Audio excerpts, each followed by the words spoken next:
Bienvenidos a la segunda parte del video anterior. El sistema rastreaba continuamente el estado de cada dron, nivel de batería, integridad del cable, estado de armado del arma y distancia al objetivo.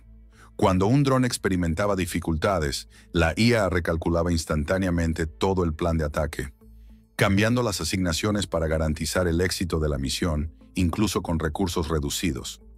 Era como ver a un director de orquesta dirigir una orquesta en una sinfonía compleja, solo que todos los instrumentos volaban a 100 kilómetros por hora entre fuego y humo, mientras la gente intentaba derribarlos. Dentro del búnker del Comando de Defensa Aérea reinaba el caos.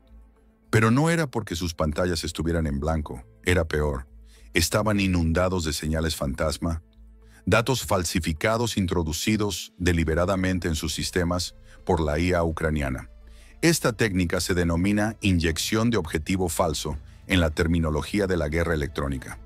Al comprender cómo procesan los sistemas de radar enemigos las señales de retorno, se pueden transmitir señales que imitan objetivos reales. El radar recibe estas señales de retorno falsas junto con las reflexiones auténticas, y sus algoritmos de procesamiento tienen dificultades para determinar cuáles son reales.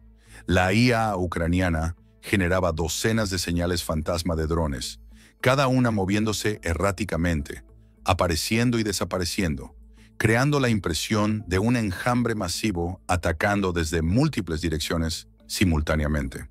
Algunos fantasmas se movían demasiado rápido para ser drones reales, otros demasiado lento. Algunos aparecían y desaparecían intermitentemente, otros se dividían en múltiples contactos y luego volvían a fusionarse. El operador intentaba identificar 12 amenazas reales dentro de un huracán digital de señales falsas. Era como intentar localizar a una persona específica en Times Square en Nochevieja, mientras se observaba a través de una cámara sujeta a una montaña rusa.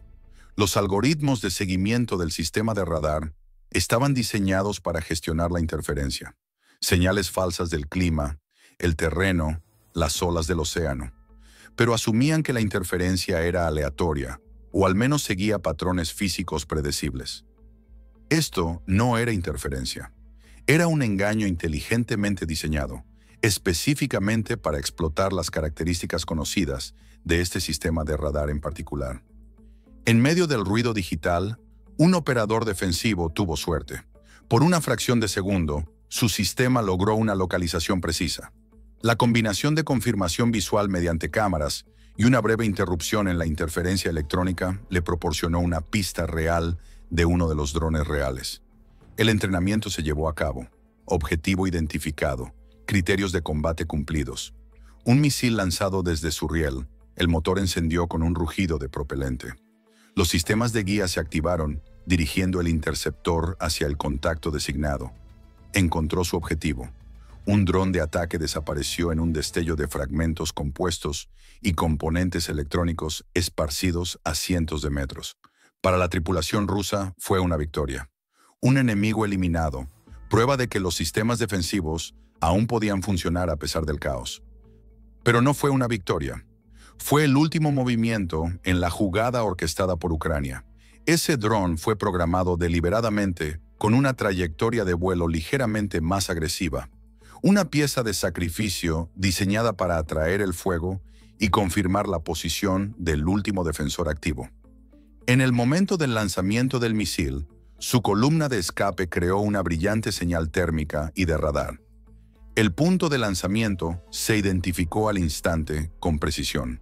Las fuerzas ucranianas ahora sabían exactamente dónde estaba posicionado ese sistema defensivo, su campo de tiro y su estado actual.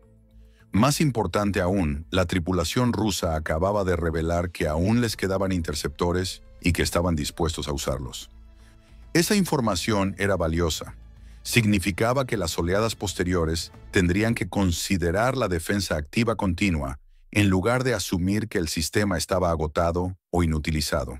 Sin embargo, incluso los sacrificios planificados tienen consecuencias imprevistas. La onda expansiva de la intercepción, una pared de aire comprimido que se movía a la velocidad del sonido, impactó contra el enjambre que se aproximaba. 2 drones que apuntaban a la estación de bombeo principal se desviaron violentamente de su trayectoria. Las imágenes de sus cámaras se distorsionaron, mostrando una aterradora espiral de fuego, agua y humo. La física de la situación era brutal. Cuando los explosivos de alta potencia detonan, liberan una enorme energía en una fracción de segundo. Gran parte de esa energía se convierte en fuerza cinética, creando una onda de presión que se irradia hacia afuera a velocidades supersónicas. Cerca de la detonación, la sobrepresión puede aplastar estructuras y destrozar maquinaria. Incluso a mayores distancias, la onda expansiva tiene suficiente fuerza para interrumpir las trayectorias de vuelo y dañar componentes frágiles. Los dos drones afectados quedaron atrapados en la peor posición posible, lo suficientemente cerca como para experimentar una fuerza considerable, pero no tanto como para destruirlos por completo. La onda expansiva los impactó de forma asimétrica, provocando fuertes volcaduras que colapsaron sus sistemas de control de vuelo. Durante 1,5 segundos, permanecieron inmóviles en el aire. Los motores seguían funcionando, los controles seguían recibiendo comandos, pero la aeronave daba tumbos caóticamente, sin posibilidad de recuperar un vuelo estable. Aquí es donde la mayoría de los sistemas automatizados fallarían catastróficamente. Los drones estándar, al perder el control, suelen activar secuencias de seguridad programadas, nivelar las alas, mantener la altitud y regresar al punto de origen. Pero cuando la aeronave gira bruscamente, esas órdenes pierden sentido.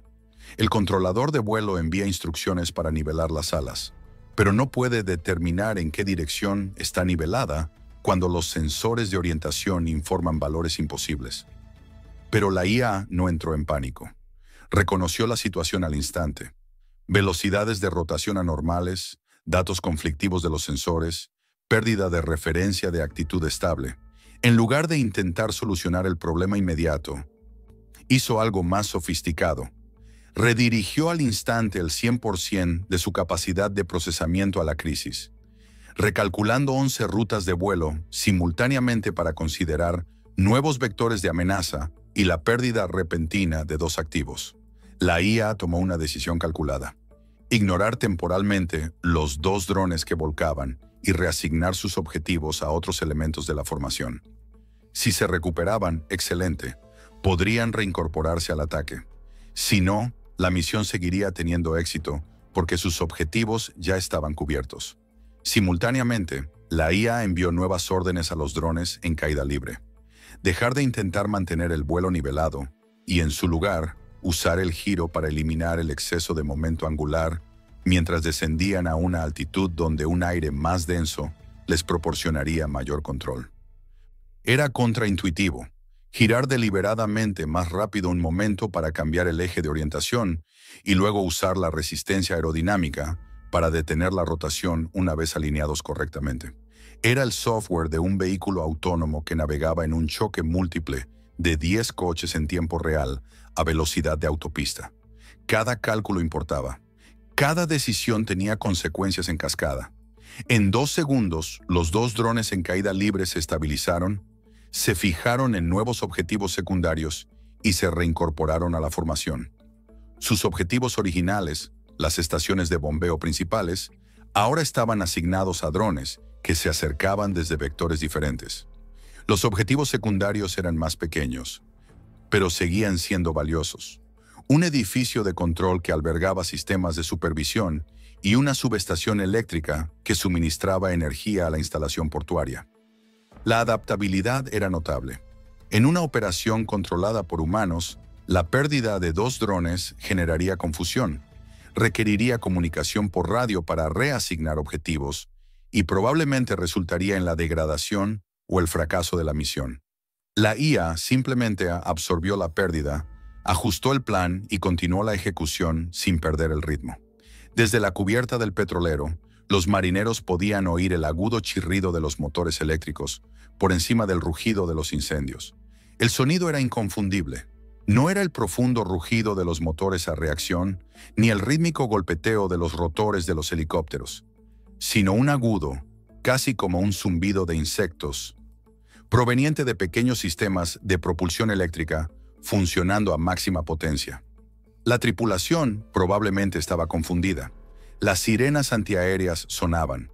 Los incendios ardían por los impactos de los señuelos. Los sistemas defensivos lanzaban misiles a objetivos invisibles. Y ahora, sonidos extraños se acercaban desde múltiples direcciones, aumentando rápidamente de intensidad. Algunos marineros probablemente levantaron la vista, intentando identificar la causa del ruido. Otros corrieron a refugiarse, presintiendo el peligro aunque no pudieran identificar la amenaza específica. Algunos podrían haber permanecido en sus puestos, operando el equipo porque así lo dictaba el entrenamiento. Los últimos cañones defensivos de los sistemas de defensa de punta comenzaron a disparar frenéticamente, escupiendo proyectiles de 30 milímetros en la noche llena de humo.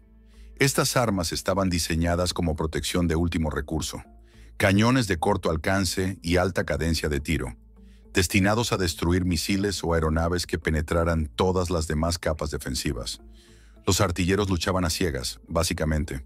El rastreo por radar se veía comprometido por interferencias y suplantaciones. Las miras ópticas eran inútiles en el humo. Disparaban basándose en señales de audio, disparando hacia el sonido de los motores de los drones que se acercaban, esperando aciertos. Pero el enjambre estaba demasiado cerca, demasiado rápido. Se acercaba desde demasiados ángulos. Las balas trazadoras iluminaban el cielo, fallando por metros. La física estaba en contra de los defensores. Intentar alcanzar un objetivo pequeño y veloz a corta distancia requería una puntería precisa y una predicción precisa de dónde estará el objetivo cuando lleguen las balas. En condiciones despejadas y con sensores en funcionamiento, era difícil. En medio del humo, con sistemas de puntería comprometidos y múltiples amenazas de diferentes vectores, era casi imposible. Sin embargo, los trazadores lograron una cosa. Revelaron la posición de las armas defensivas a los operadores ucranianos. Cada ráfaga de fuego creaba una línea de luz brillante que apuntaba directamente a la ubicación del arma. Si hubiera habido drones disponibles, podrían haber apuntado directamente a esas posiciones. Pero para entonces cada dron tenía misiones específicas y desviarse del plan reduciría la efectividad general. Los operadores del centro de mando ruso eran ahora meros espectadores. Su sistema de $500 millones había sido ciegamente controlado y burlado sistemáticamente. Podían ver los puntos de luz convergentes en sus pantallas, iconos simplificados que representaban contactos hostiles que probablemente existían entre docenas de respuestas falsas. Podían rastrearlos, o al menos rastrear algo. La incertidumbre era desesperante. ¿Qué contactos eran reales? ¿Cuáles eran respuestas fantasma? ¿Cuántos atacantes había realmente? ¿Dónde estaban exactamente ahora? Simplemente no podían detenerlos. La doctrina defensiva tiene procedimientos para este escenario. Si fallan los sistemas principales, activar los sistemas de respaldo. Si las medidas electrónicas son ineficaces, recurrir al rastreo óptico. Si falla la interceptación a larga distancia, recurrir a la defensa puntual. Pero todos esos procedimientos presuponen que se dispone de tiempo, información clara y sistemas que funcionan correctamente. Ninguna de esas suposiciones se aplicó en este caso. El ataque había comprimido los ciclos de toma de decisiones hasta el punto de que los operadores humanos no podían seguir el ritmo. Para cuando identificaron una amenaza real e iniciaron una secuencia de ataque, el objetivo ya había maniobrado y la solución era inválida. Fue como intentar luchar contra un oponente que se mueve más rápido de lo que imaginas. En ese preciso instante, el último misil señuelo, el broche de oro de la distracción, impactó contra el petrolero. La explosión fue bíblica. Una columna de fuego de 90 metros convirtió la noche en día, iluminando toda la costa. El lugar del impacto fue cuidadosamente elegido. El misil impactó cerca de los tanques de carga del petrolero, pero no directamente en ellos. Un impacto directo en los tanques, completamente cargados, habría provocado una explosión catastrófica inmediata, pero podría haber consumido todo el combustible en una enorme bola de fuego que se extinguió rápidamente. En cambio, el misil atravesó el casco e incendió el espacio de vapor sobre la carga líquida. La explosión inicial fue espectacular, lo suficiente como para que todas las miradas se dirigieran hacia ella. pero también rompió la estructura del tanque de tal manera que permitió que el combustible se filtrara a un ritmo controlado. El resultado fue un incendio sostenido que duraría horas, posiblemente días. El petrolero en llamas se convirtió en un faro visible a kilómetros de distancia, un desastre que exigía respuesta y atención inmediatas. Todos los recursos de extinción de incendios de la región se dirigirían hacia él. Todas las cámaras lo enfocarían. Todas las decisiones de mando lo considerarían. Pero mientras todas las miradas rusas se centraban en esa enorme bola de fuego, el verdadero ataque ya estaba ejecutando su secuencia final. La IA ya había asignado a cada uno de los 12 drones restantes su propio objetivo en esta sinfonía de destrucción. No buscaban el espectáculo. No intentaban crear incendios más dramáticos ni explosiones más grandes. Apuntaban a la infraestructura, los sistemas poco glamorosos pero críticos que mantenían en funcionamiento la instalación portuaria. Los 4 primeros, armados con ojivas termobáricas, atravesaron los delgados techos de acero de los tanques de almacenamiento de petróleo. El ángulo de aproximación era casi vertical, maximizando la componente de velocidad perpendicular a la superficie del techo. A velocidades de impacto superiores a los 160 km por hora, incluso los materiales relativamente blandos de los cuerpos de los drones tenían suficiente energía cinética para penetrar las delgadas barreras de acero. El mecanismo de detonación era crucial. Estaba diseñado con un retardo de 7 décimas de segundo, justo el tiempo suficiente para penetrar el techo y entrar en el espacio interior, cerrado y rico en vapor. Ese retardo representa una ingeniería increíblemente precisa. Si era demasiado corto, la ojiva detonaría fuera del tanque con un efecto reducido. Si era demasiado largo, el dron podría atravesarlo por completo e impactar el combustible líquido en el fondo, donde una explosión sumergida estaría contenida y sería menos destructiva. La sincronización debía tener en cuenta la velocidad del impacto, las características de penetración del material y la geometría interna del tanque. Entonces 15 libras de explosivo termobárico se encendieron. La física es aterradora. Las armas termobáricas, a veces llamadas explosivos de combustible aire, funcionan con principios diferentes a los de los explosivos convencionales. Las ojivas tradicionales transportan combustible y oxidante en una mezcla química estable. Al detonar, la reacción química se produce a velocidades supersónicas, creando una intensa onda de choque. Las armas termobáricas utilizan oxígeno atmosférico como parte de la reacción explosiva. La ojiva dispersa una nube de material combustible, finas partículas metálicas suspendidas en un líquido volátil, que posteriormente se encienden. La combustión consume oxígeno del entorno y lo utiliza para sostener una explosión más potente y de mayor duración. Temperaturas centrales instantáneas superiores a 4.500 grados Fahrenheit. Sobrepresión local superior a 300 libras por pulgada cuadrada, suficiente para romper los tanques desde dentro. Las cargas termobáricas no explotan sin más. Consumen cada molécula de oxígeno en un radio de 40 pies y la utilizan como combustible adicional, creando explosiones sostenidas de combustible aire catastróficamente potentes. Dentro del espacio cerrado de un tanque de almacenamiento de petróleo, el efecto se amplificó. El vapor sobre el combustible líquido proporcionó material combustible adicional. Las paredes metálicas reflejaron y concentraron la onda de presión en lugar de permitir que se disipara en la atmósfera. La combustión sostenida a alta temperatura provocó una rápida expansión térmica del combustible líquido, añadiendo presión hidráulica a la tensión estructural. Los 2 enormes tanques no solo se rompieron, sino que se descompusieron de adentro hacia afuera. La onda de sobrepresión viajó más rápido que el sonido, deformando las estructuras adyacentes y desencadenando una reacción en cadena. El metal que momentos antes contenía líquido presurizado se convirtió repentinamente en metralla. Algunos trozos, que pesaban cientos de kilos, fueron lanzados a cientos de metros por la fuerza de la explosión. La radiación térmica de la explosión inicial encendió todo lo inflamable a la vista. La pintura de las estructuras cercanas se ampolló y se quemó. Las juntas de goma se derritieron. El aislamiento eléctrico se incendió.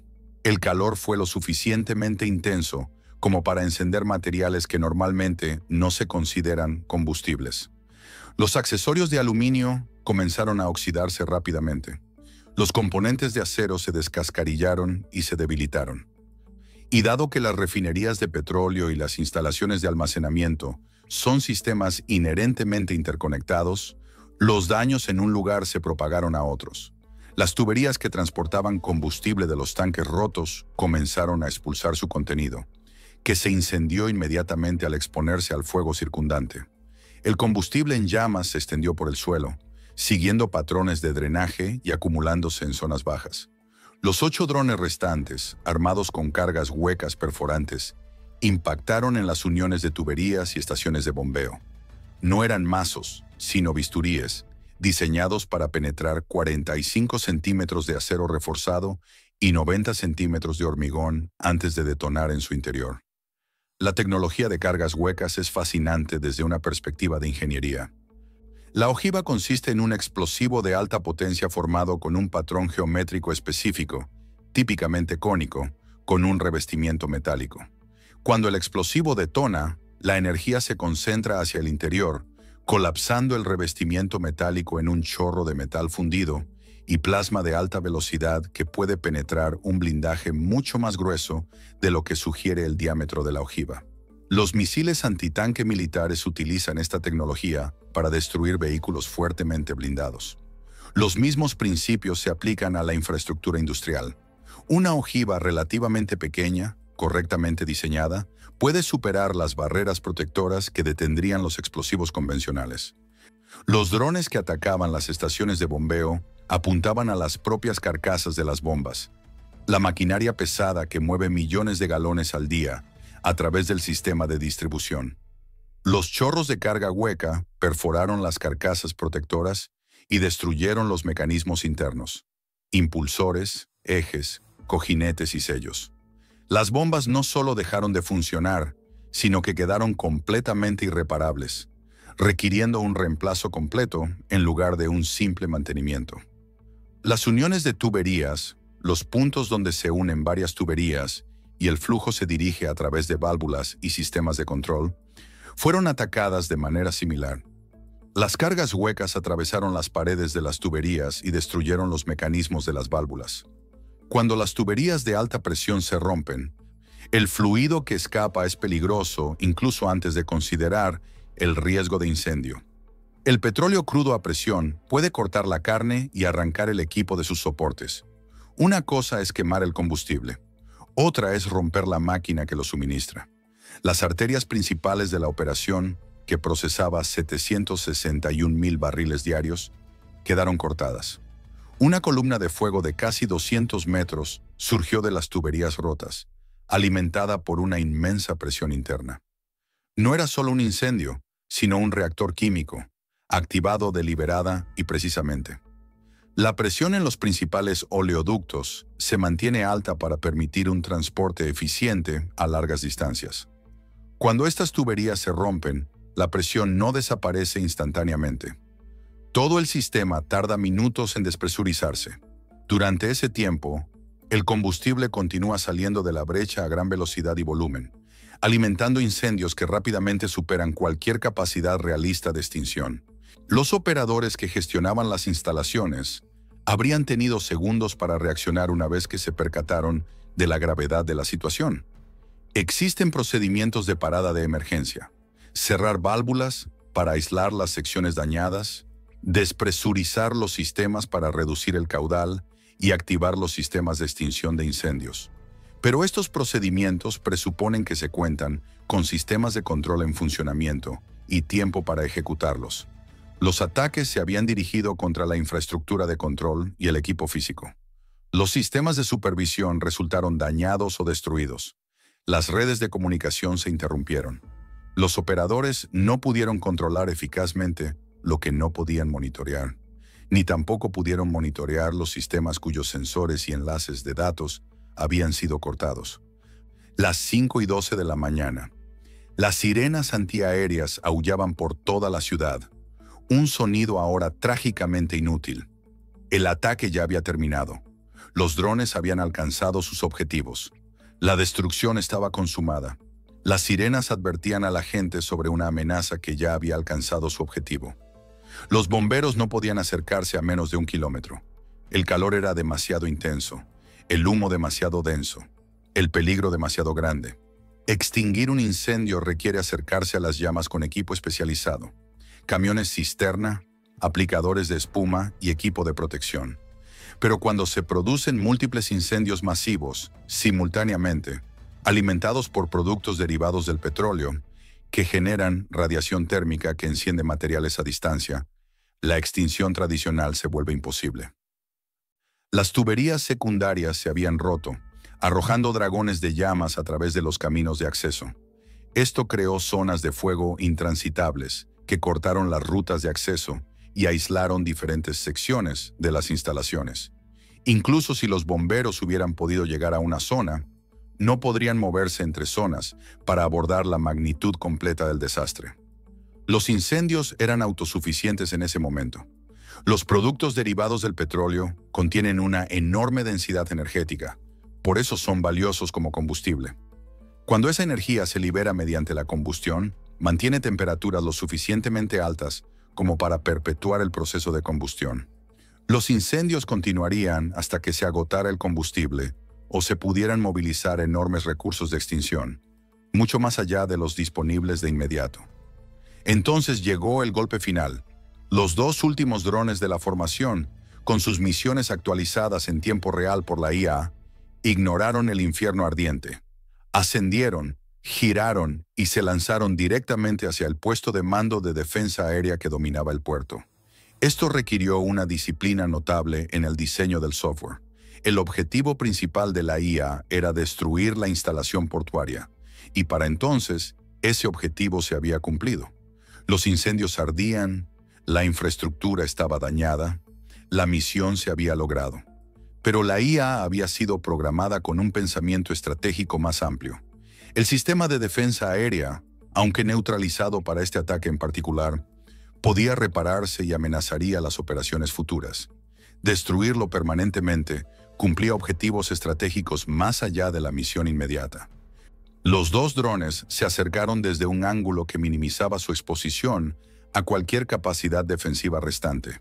Aceleraron a máxima velocidad en su picado terminal, dificultando la interceptación.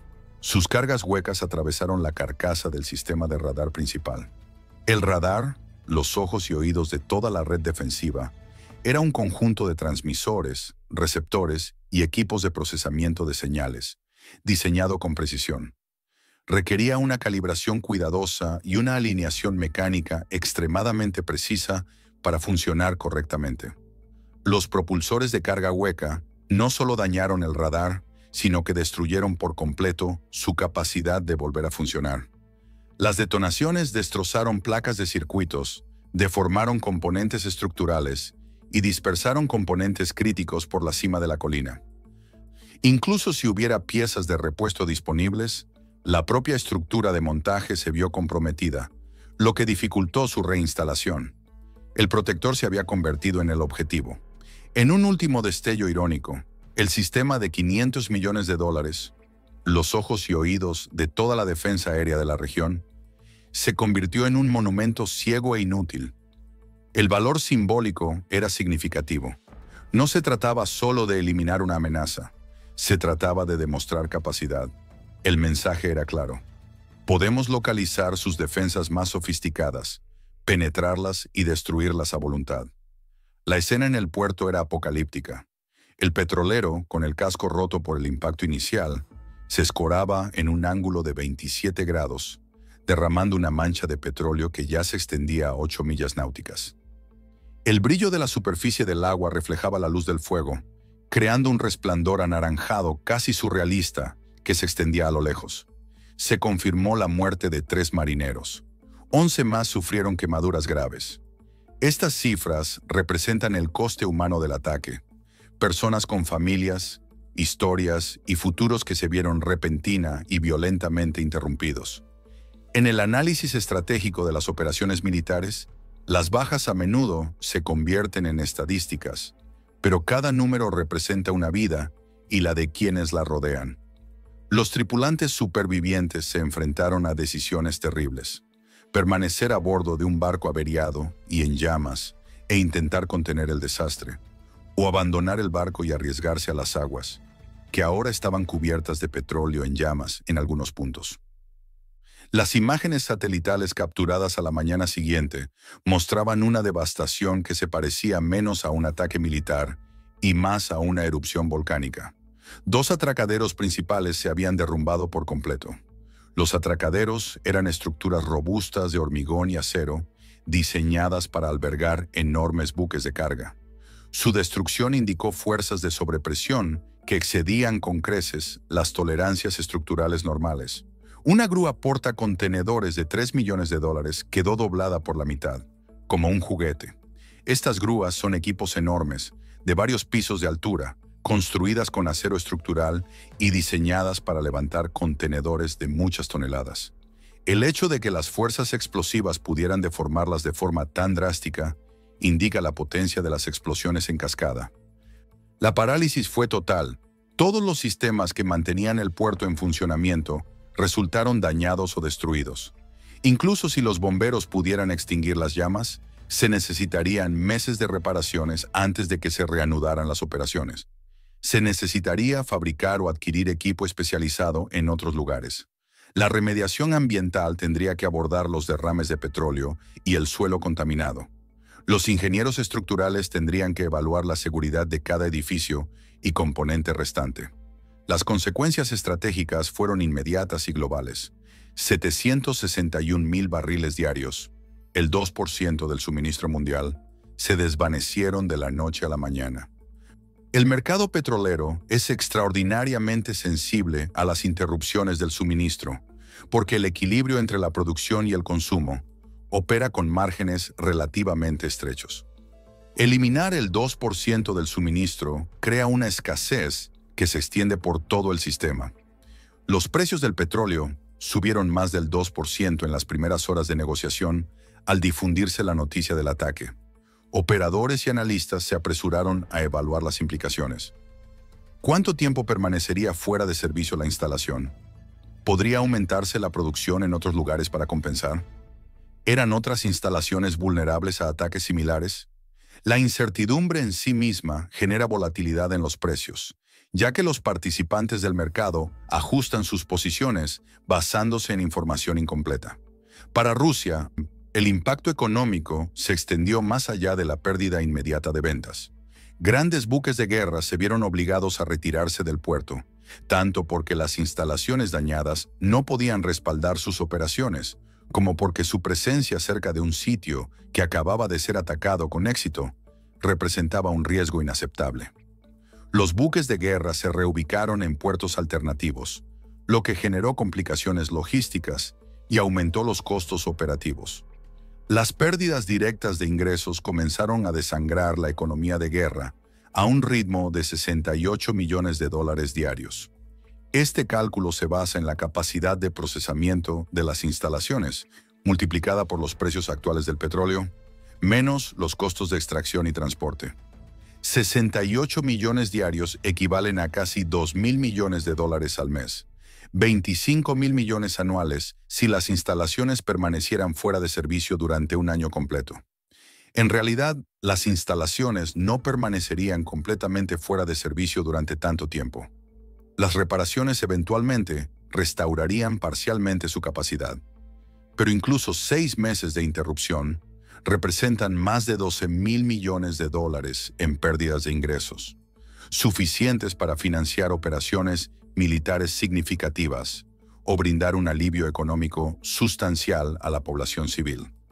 Las declaraciones oficiales declararon una emergencia técnica, un término diplomático para referirse a una falla catastrófica de la infraestructura.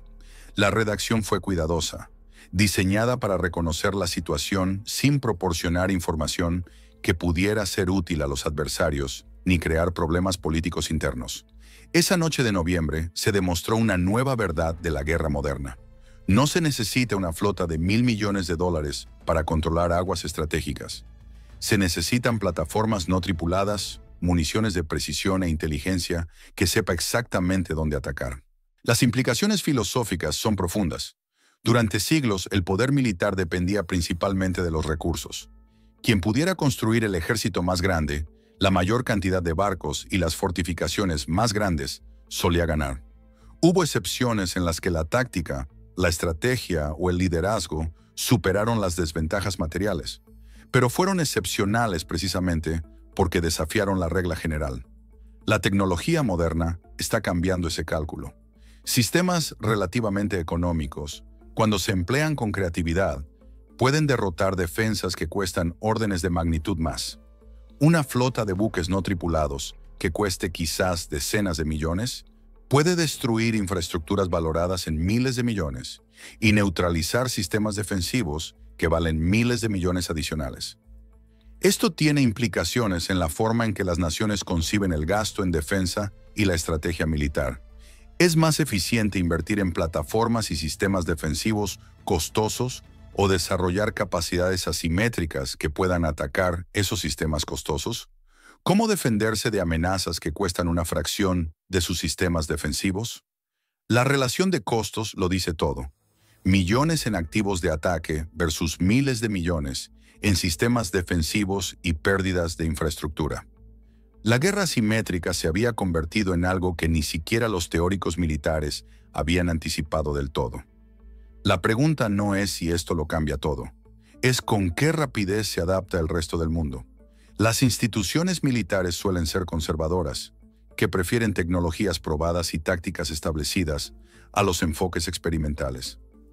Ese conservadurismo existe por buenas razones. Las vidas dependen de que los equipos funcionen como se espera, y las innovaciones radicales pueden fracasar catastróficamente. Pero el conservadurismo también puede conducir a la ceguera institucional ante las amenazas emergentes. La operación demostró múltiples innovaciones tecnológicas y tácticas que ahora serán estudiadas, replicadas y contrarrestadas por fuerzas militares de todo el mundo. El uso del control de fibra óptica para derrotar la guerra electrónica, la integración de capacidades antiaéreas en drones navales, la coordinación de ataques complejos impulsada por IA, la focalización estratégica de la infraestructura sobre los activos militares. Cada uno de estos factores influirá en el desarrollo militar futuro. Los sistemas defensivos evolucionarán en respuesta. Mejores capacidades de detección a baja altitud, tecnologías antidrones más sofisticadas, diseños de infraestructura redundantes que no creen puntos únicos de fallo, mayor seguridad para instalaciones críticas. El ciclo de medidas y contramedidas continúa, pero la asimetría fundamental persiste. Es más fácil y económico destruir la infraestructura que construirla, más fácil atacar que defender, más fácil desarrollar capacidades ofensivas que defensas integrales. Si usted fuera el planificador estratégico, ¿qué objetivo de alto valor consideraría a continuación para operaciones coordinadas no tripuladas? La pregunta es más que hipotética. Los planificadores militares de docenas de países se están haciendo precisamente esa pregunta ahora mismo, analizando posibles vulnerabilidades y calculando si operaciones similares podrían tener éxito contra sus adversarios. La tecnología ya no es particularmente exótica. Los vehículos no tripulados están disponibles comercialmente. Los sistemas de guía de precisión son bien conocidos. La inteligencia artificial para la coordinación y la toma de decisiones avanza rápidamente. Las principales barreras ya no son tecnológicas, sino organizativas y estratégicas. La conversación está abierta en los comentarios a continuación. Y si quieres seguir cómo se reescribe el conflicto moderno en tiempo real, asegúrate de suscribirte, porque esta historia está lejos de terminar. Esta única operación no determinará el resultado de ningún conflicto. Las guerras son esfuerzos humanos complejos, influenciados por innumerables factores: voluntad política, recursos económicos, apoyo internacional, moral pública, objetivos estratégicos. Pero sí representa un punto de inflexión, una demostración de que las reglas han cambiado de manera fundamental. Los historiadores del futuro podrían recordar esto como un hito en la evolución de la guerra, comparable a la introducción de la pólvora, los portaaviones o las municiones guiadas de precisión. Cada una de esas innovaciones cambió no solo las tácticas, sino también marcos estratégicos completos. Estamos viviendo ese tipo de transformación ahora. Las implicaciones se desarrollarán durante años y décadas a medida que las naciones se adapten, las tecnologías maduren y surjan nuevas doctrinas. Por ahora, los restos del naufragio aún arden en el puerto. Las pérdidas económicas se acumulan. Se están asimilando las lecciones estratégicas. Y en algún lugar, los planificadores ya están diseñando la próxima operación y las defensas para contrarrestarla.